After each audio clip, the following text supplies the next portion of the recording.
Shalom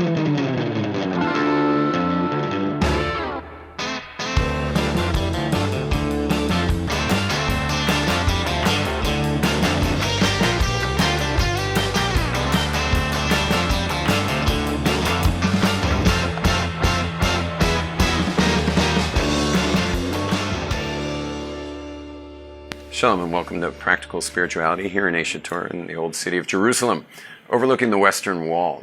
So this week's Parsha, which is called Vayetze, is talking about when Jacob decides he's going to run for it, which makes sense because he just, stole the birthright. He didn't steal, he sold the birthright and then stole the blessings of his father Isaac. And he's running for it. But while he's running for it, he has to go to sleep. It's nighttime. He goes to sleep. And he winds up going into this heavy-duty prophetic experience. And he envisions a ladder. Now, what's that ladder? What's going on with that ladder? So it says that the ladder was Mutzav Arza, which is interesting. We'll deal with that in a minute. That the ladder was going towards the earth. And why do we have to deal with that? That it was going towards the earth. Have you ever seen a ladder going towards the earth? Yeah, it's usually on the earth. Ladders don't go towards the earth. They sit on the earth. But this one was going towards the earth, and it climbed up to the heavens. And it says that God was at the top. Now, for those people who like to picture God, that's probably a bad idea, because I guess you'd have to put him in a worker's hat and a little belt with like a hammer and a saw. But, imagine God at the top of a ladder. So it's obviously not discussing a physical being of any sort whatsoever. It's just letting you know something. It's letting you know that the bottom is the eretz and the top is God. Well, where are you? Where are you? Well, you're definitely not on the eretz. You're not on the earth, because on the earth would be bad. You're on the ladder. Every one of us is on the ladder. We're all at some point on our climb. And we're climbing up. That's what we want to be doing. Now, we're going to handle first, why does it say it's going towards the earth? Why towards the earth? So the reason it says the ladder is going towards the earth is because the earth keeps going down. The earth keeps getting lower. So if the ladder isn't extendable downward, everyone's going to fall off the ladder or never be able to get on it in the first place. So what does it mean the earth keeps going lower? So what it means that the earth keeps going lower is that there's a principle in Judaism. It's really a principle anywhere in the world. It's called Yeridat Hadoros, or Yeridas Hadoros. And what that means is with every generation, you get further from Sinai. Sinai's see Sinai like a bonfire, and the further you get away from Sinai, the colder it gets.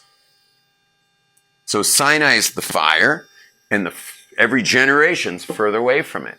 So that means that the ladder you would climb, let's say you lived 1,000 years ago. So now, meaning you're next door to the Rambam. You knew Rashi. You pray with these people. You study with them. You realize what level of the ladder you're on. And someone in that generation, to get on the ladder, obviously they'd have to throw a few rungs down because they're not Rashi. They're just starting their process. They're starting their path. But you'd have to throw some rungs down. But 100 years later, when there is no more Rashi or Rambam living, it's not that generation, so you got to throw a few more rungs down there. And as you go down all the way till, let's say the 1900s, let's say after the World War, 1950, let's say. So then, the ladder's going quite a bit down because we don't have anyone around like that. And the Nazis killed some of the most important ones of that generation. Yeah, the Nazis killed some of the most important rabbis of this world. And so the ladder's got to come down many more rungs for anyone being raised in the 1950s. Now, here's the problem, is that you got to be pretty good at putting rungs in. You understand? Whose job is it to put rungs in a ladder? Definitely not Hashem. Whose job? You. No, you wouldn't know the first thing about putting a rung in a ladder. Yeah, the rabbis. The rabbis' generation, their job is to put a rung in a ladder. But because we'd been through such hell, the rabbis were like doing somersaults backwards at the time after the war. The rabbis were doing somersaults backwards. They were, first of all, they were either dead or barely alive after the war. And if they were barely alive, so what happened was the people who were on the ladder in Europe came to these rabbis, meaning the ones who stayed. A lot of them left Judaism too. They only survived physically. There's 3 types of Holocaust survivors. Physical Holocaust survivors, spiritual and physical Holocaust survivors, and then the third kind is like super rare. There was a woman named, she started that thing, Ashrenu, I think it was called, Young Rice. She was a triple Holocaust survivor, where she had not only her body, but she had her spirituality, and she had her soul, so to speak. Meaning, when I say her soul, meaning her sense of self.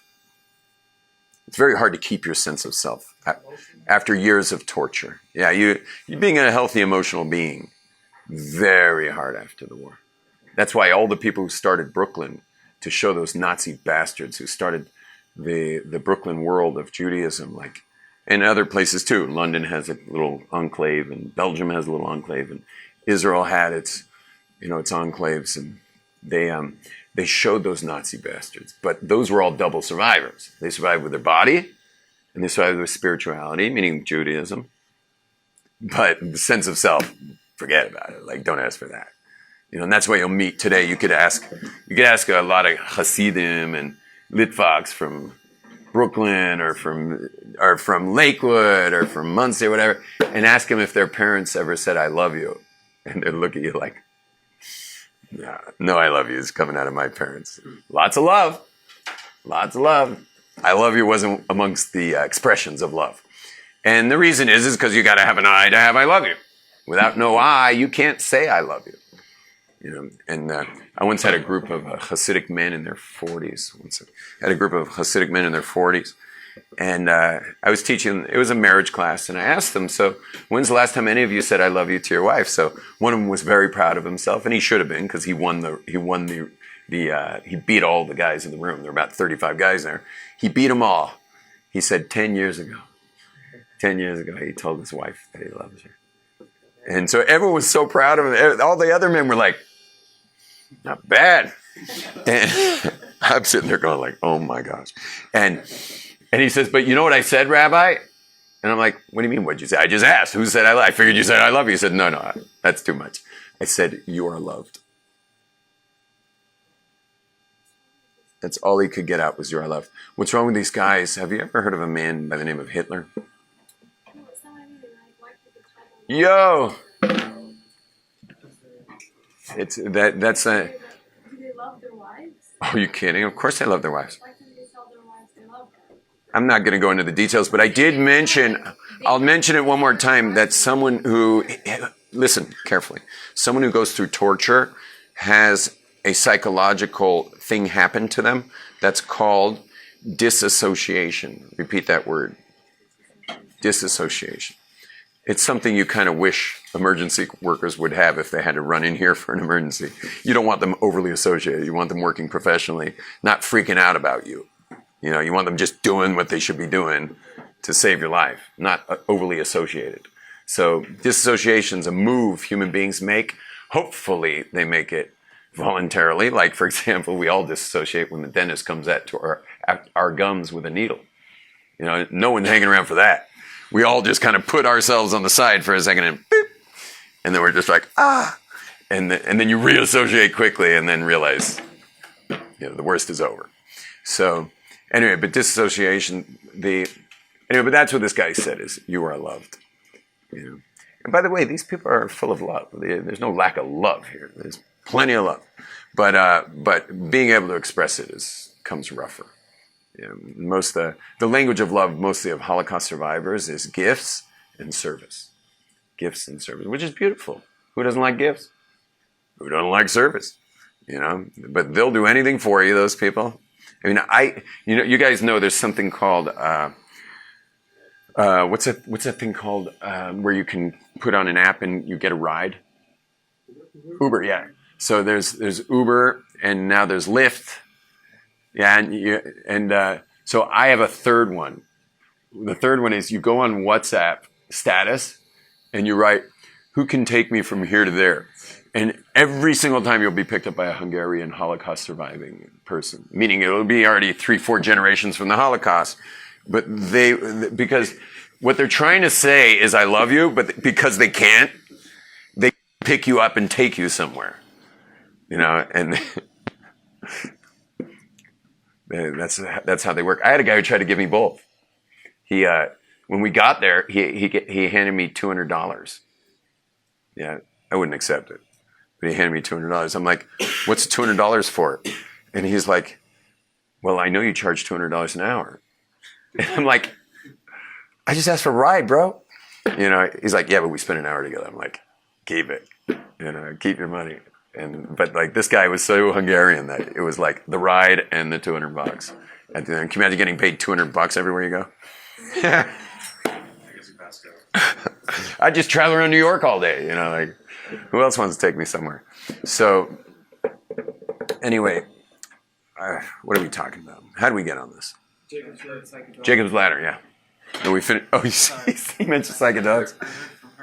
Who's her? Oh, you were sending WhatsApps? No. When I came in, she's like, "You missed the best part." Oh, you like the psychedelic conversations, yeah. We have a YouTube psychedelic class that you created. Oh, yeah? Yeah, you said, "What's the connection?" You asked me a question, "What's the connection of prophecy and psychedelics?" And I gave a whole class. Was that you? Sorry, that was him. He has the good question. Jacob's Ladder is going towards the earth because the rabbis of the generation got to figure out the generation and add rungs. What you guys missed is that the Torah says that the ladder was going towards the earth as opposed to on the earth. You ever seen a ladder not on the earth? It has to be on the earth. It says towards the earth because every generation goes down. And the ladder to Hashem, remember Hashem's on top, the ladder up to Hashem needs rungs for the generation. That's very far from Sinai. And so the rabbis' generation put the rungs. But what happened? Someone tell me, raise your hand for review. What happened after World War II with the rabbis putting in rungs? What? Somersaulting. Yeah, they were just doing somersaults. I mean, they were like flipping around like after the war, like just trying to get their bearings. Now, those rabbis, those greats that survived the war, were had big communities, and all the survivors just kind of went like boom, back to the rabbis, and they built their communities. But there was no rungs coming out for the other, 90% of let's say American Jewry or British Jewry, or there was no rungs being put in for anybody. It was like. It was more like a line was drawn in the sand where there were the survivors who said, we're going to show Hitler with the strongest Judaism anyone's ever met. And then there were the other ones, which was 90% of them, the ones I'm from, were saying like, we are going to like wash ourselves of Europe after the hell that happened there. We're going to wash ourselves not only of everything bad in Europe, but we're going to wash ourselves of everything in Europe. And we're just going to start over, and we just can't wait to have American kids with American accents, and big cars, and lots of money, where no one even remembers Europe. And I was raised by those people. You understand? And that's called the American dream, which in Judaism is called the American nightmare. Because your kids wind up being named, meaning your great-grandkids are going to wind up being named Biffy or Chris. And then the American nightmare, is basically in full force. And that's going on. I mean, the American nightmare is so complete and total that it's just ridiculous. And any guilt they had, that generation, the few that made it to Hollywood, made movies like The Jazz Singer and there are a whole bunch of other ones that Fiddler on the Roof. Everyone just loves Fiddler on the Roof, right? If I were a rich man, and everyone just loves that movie, that play. Except everyone forgets to notice that the whole play is about some idiot named Tevye, who's an absolute like sand for brains, nothing in his head, with like, how many daughters? How many did he have? He only had 5 daughters. And you watch each daughter assimilate. And it's just Hollywood's dealing with their guilt through the art form. Just Hollywood. And the last scene of Jazz Singer has, I forget the name of the guy who was singing. What's the name of that? He was an actual musician. I keep looking at this lady because she's like closer to my age at least, but she doesn't know who the Jazz Singer is. Whatever. So anyway, at the end of the show, it's him singing. And there you see in a black hat and a long coat, white beard, 10 rows back is his father, the rabbi, going like this. Meaning, I forgive you for throwing Judaism into the toilet. I forgive you. This is how, there's a bunch of movies. There's like 30 of them. Like one after the other, after the other, after the other, after the other, of the guilt of Jewish America. Well, the funniest thing is that we put the Goyim up to watching these things, but I guess they identify because, you know, like if you came from Taiwan or Japan and you got the American dream, so okay, well, no one's going to show this about a Japanese kid, but at least we'll identify with the Jewish kid who left all his tribal ancestry, you know, left it all in the garbage. It's always pardons. There's always a pardoning in the end. I don't remember the end of Fiddler on the Roof. I watched the play when I was a little kid. What happened in the end of Fiddler on the Roof? He walks away from himself. He walks away what? His daughter married another Jew, and he walks away. No pardon? The other family does. Oh, everyone else pardons him? Okay. I like movies that can leave a little tragedy in it. Yeah, you don't have to resolve every film, you know.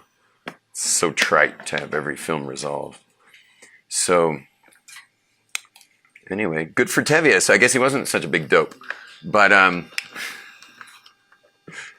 by the way, even if someone's kid leaves Judaism, that everything I'm talking about of like not pardoning them, you don't pardon them. There's no pardon for deserting your people. We don't pardon that.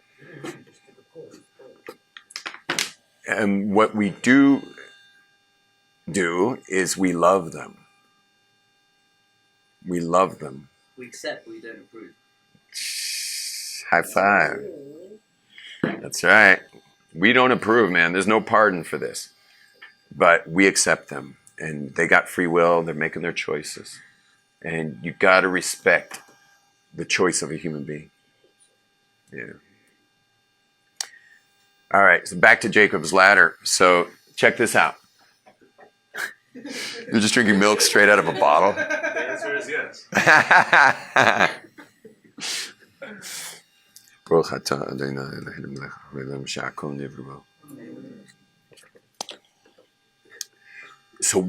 So what happened is the ladder, Jacob's ladder, had no rungs.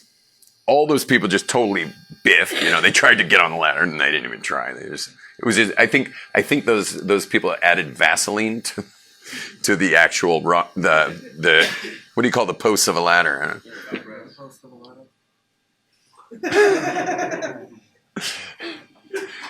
So it was like no rungs, and the whole thing's just like you just face plant.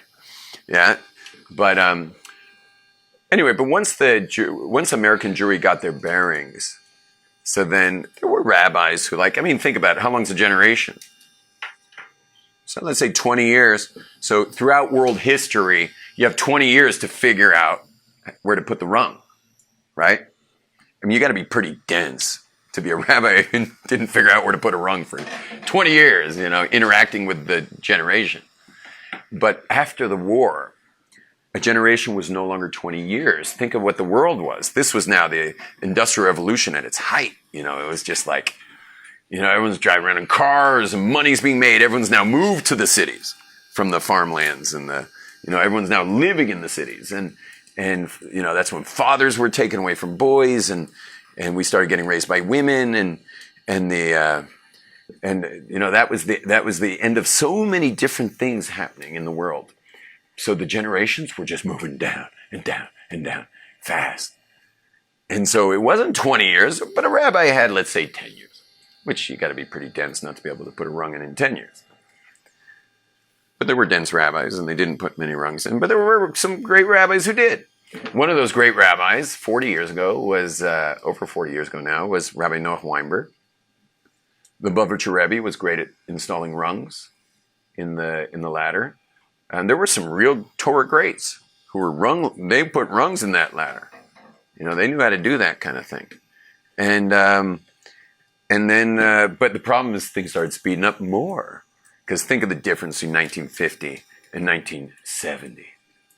It's a massive difference. So you would say by 1970, a generation was probably 5 years.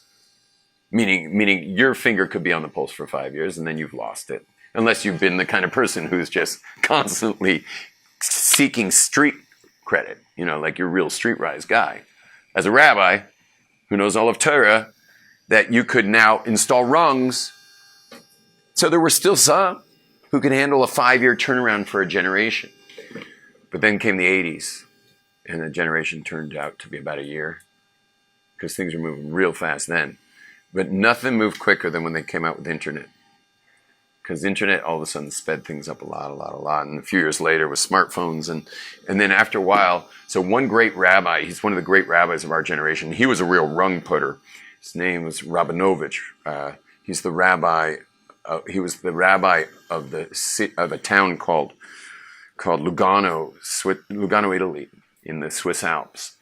Today known as the Biala Rebbe. There's many Biala Rebbes, but he's the Zucking. He's from the previous generation, before every Biala Rebbe decided he was the Rebbe. So he was the Rebbe at one point. And, there were probably 2 or 3 then, but now there's like 10. And this great man, you know what he said? By the way, I just got to give one caveat. He said this over a decade ago. You know what he said? He said that a generation is 1 hour. 10 years ago, he said that a generation is an hour. What? 10 seconds, maybe. I don't know. But it's like, who's left that can put in those rungs? What does that mean, that it's the generation of now? What's changing? Meaning whatever you'd say this hour to everybody, obviously not each individual, but to whatever you'd think is what you should say to everybody this hour that might give them some traction on the ladder, you're going to have to install a new rung an hour later. Because what you would have said wouldn't really be relevant. It wouldn't have street credit at this point. It just you need another rung in the ladder.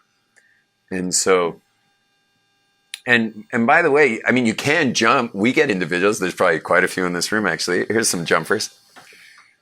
I don't know if anyone else is a jumper in this room. You're probably a bit of a jumper.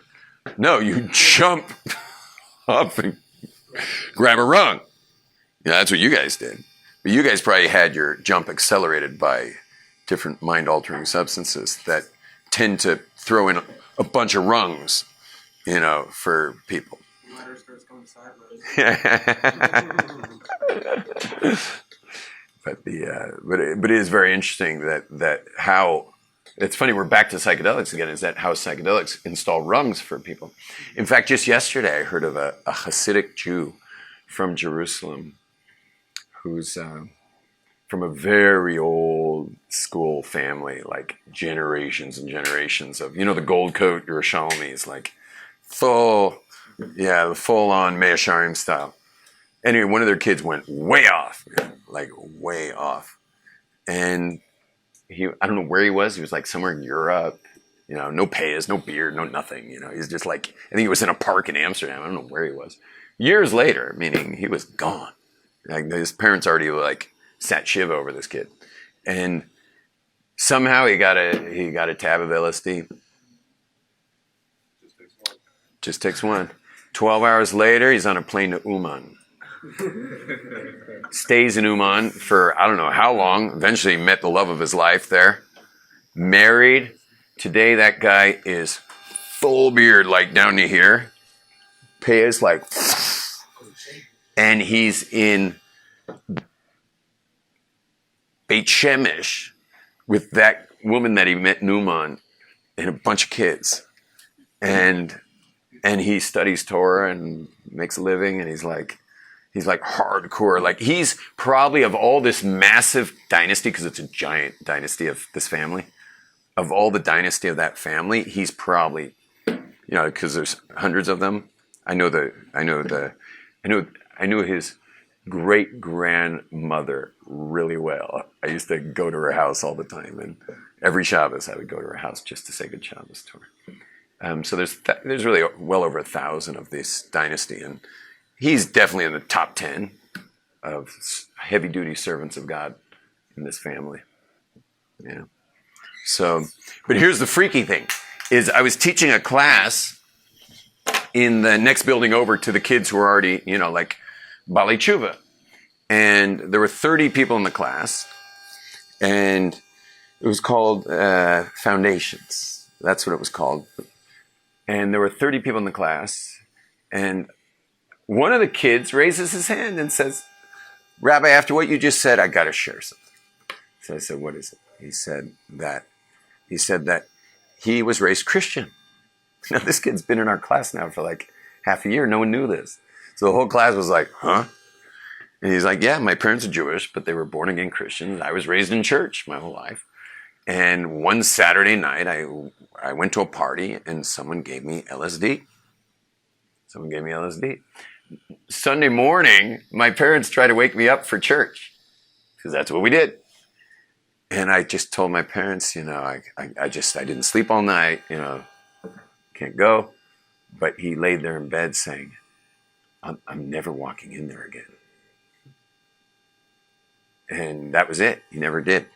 And he went on this crazy journey until he found God and Torah, and was now sitting in my class with the Kippah and Tzitzis. Now, okay, so I'm like, well, that was a cool story. Anybody else would like to share?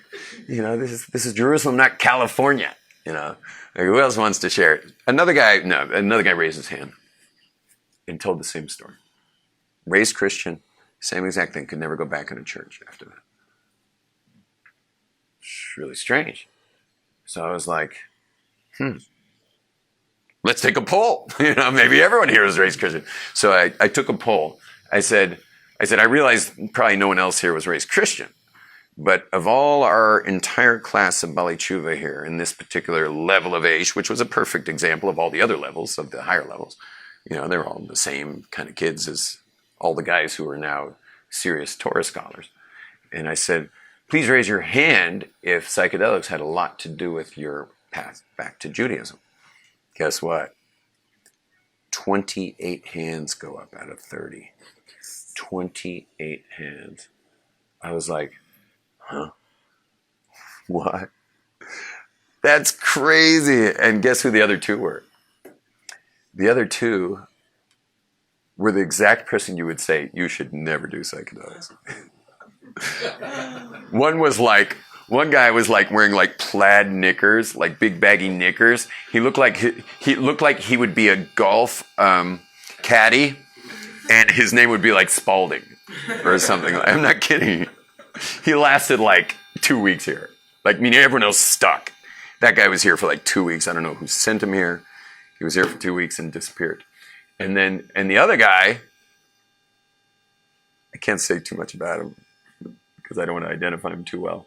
But he's nuts. Oh, yeah? He's nuts, and he's, I think, already permanently stoned all the time. But not by, he's nuts. Like, the guy's certified nuts. And Like cashews or almonds? dude, this guy was out there. He was out there. But I have this weird thing where I attract crazy people into my life. So he was one of those crazy people I attracted into my life. Yeah. I always felt bad for him, though, because my wife didn't trust him. So it meant he never got to he never got in the door. Most of the nuts guys, well, my wife doesn't like any of those nuts guys, but she understands they're attracted to her husband. And as long as they're like somewhat trustworthy and I'm in the house, they get to come in. What, did someone comment something funny? Yeah. What they write? I love how this turned into acid.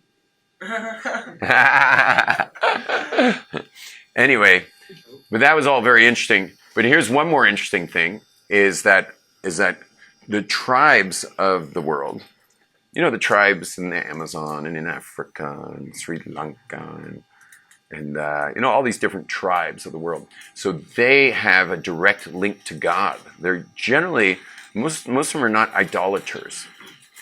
Most of them are not idolaters. There are some that are, but the ancient tribes are usually into God, with the exception of like the tribes of India and stuff, which are into, obviously multi-deity structures. And anyway, but these tribes, how did they get into God? How did they discover God? Why do they know so much Kabbalah and stuff? Like, they shouldn't know any Kabbalah. And how do they know God's names? Because when you listen to them chant, it's either a Yud or a Hey or a Vav or an Aleph, every word. Which is why someone didn't like the song, that song that hit the Jewish world, the one Adama V'Shamayim. Yeah, because they don't like the hey, hey, hey, because it's Hey and Yud and Hey. And that, obviously tipped someone off. And in fact, I sent a WhatsApp to a musician named Matt Drudge, who was the one who put it out there. I sent him a WhatsApp saying, like, you've been hanging around the Amazon ceremonies or something? Where'd you get that song, bro? I didn't get a reply. But the funny thing is later it got like a ban by the Black Hat community that maybe it's connected to idolatry. It just so happens that the people who are into these types of chants and these types of medicines that you get in the jungles aren't into idolatry. They're actually quite against idolatry and refuse to acknowledge a source other than the source, God. So anyway, I've been recognized by them as a spokesman for the Jews, as a tribal spokesman, and I'm brought to, major like United Nations style gatherings to speak on behalf of our tribes. And so the first time I was invited, I was a little nervous. And I said, because I don't know who's invited, and I don't know if I want my name associated with everyone invited. And so I asked them, what other religions are invited to this thing? Just to check before I agreed. And they're like, no religions at all. There will be no religions there. It's only tribal communities from thousands of years ago who, know the names like you know the names. And I'm like, there won't be any Muslims there? I'm like, no Christians there? No Christians. No Christians. No religions. There won't be religions. It's only going to be tribes there. And so I said, I'm in. And yeah, I can show you pictures on my phone as soon as it's off that thing. I can show you pictures on my phone of me like standing next to at one point I'm standing next to a guy who's covered in white. He's an Aboriginal from Australia. All he's got on is a loincloth. And me next to him. And not to mention some other super funky looking dudes with face paints and giant feather heads. And they, when I was speaking, there were translators translating to the different tribal people in dialects. And they weren't translating it in languages that anyone's ever heard. They were being translated into dialects that only a couple thousand people in their jungle know or have ever heard. And it was really, here's one of my dear students from New Zealand, Yochanan. You know what my family calls you? Yochanan. You know what your last name is? By my family? Amazing.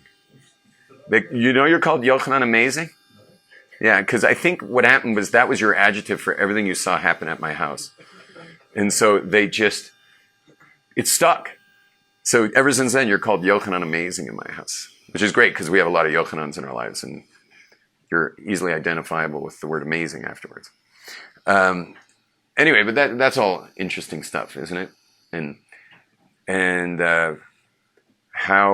because why did I tell this story? Who can tell me why I just told the story about the Aboriginals and who was showing up to these summits that I've spoken in? What's the connection to the boys in the classroom? That's not a religion. Yeah, is that these things point you to the truth and away from man-made convention. Now, I do want to give a little something, though. I don't want to be mean to religions. Men are pretty smart. And they have created ways that people can reach a very special place inside called devotion. And devotion's, really what life's all about. I mean, don't you all just want to live in full devotion with your spouse? Don't you want to find that place of full devotion? That's a special place. And there have been men in this world, hundreds of years ago, thousands of years ago, who have created systems of devotion. Now, they may be forbidden to Judaism. They may be forbidden to the Jewish world. And they may be, not,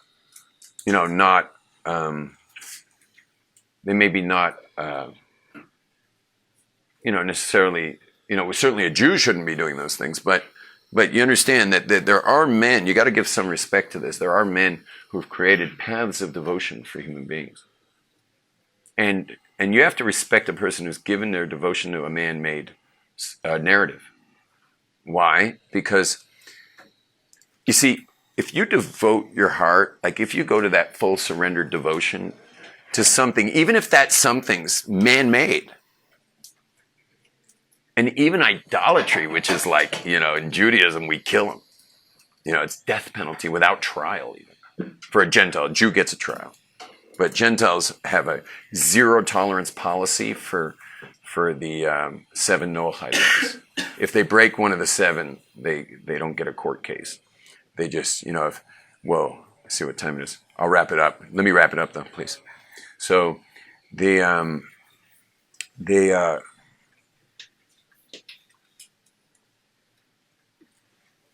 when someone's gone to that level of devotion, you should tread lightly because they've hit a place that maybe you yourself have never hit. And even if they're devoted to a man-made thing, whether it be a religion or whether it be even an idol, you have to be sensitive to someone who's found that rare place. And when it comes to your own heart, you want to be real careful not to lend your devoted heart to anything that's not real, like, for example, infatuation or things like that. Not the place to devote your heart. You don't let your heart near anybody until they put her. If you're a girl, you don't put your heart near anyone until you get an insurance policy on your finger. And men don't devote your heart to anybody until you put an insurance policy on her finger. And because you don't just go to devotion without first heavy duty, readiness to never turn back from that. But now, obviously, if you've devoted your heart to something that's not real or eternal, then yeah, you got to backtrack. But far be it from us to make fun of someone or to be disrespectful in any way to someone who's found that place in their heart for even something not real. You got to be sensitive to those people because they've hit that special place that maybe you yourself haven't even hit with the real stuff. Go ahead. Shalom. If you enjoyed watching this, well, watch some more, send it, click it, forward it, join it, subscribe to it. Keep coming on and joining me in this amazing movement to make a big difference in the world. And the biggest thing you can do of all is to join the YomTovMediaClub.com. Please go online, YomTovMediaClub.com.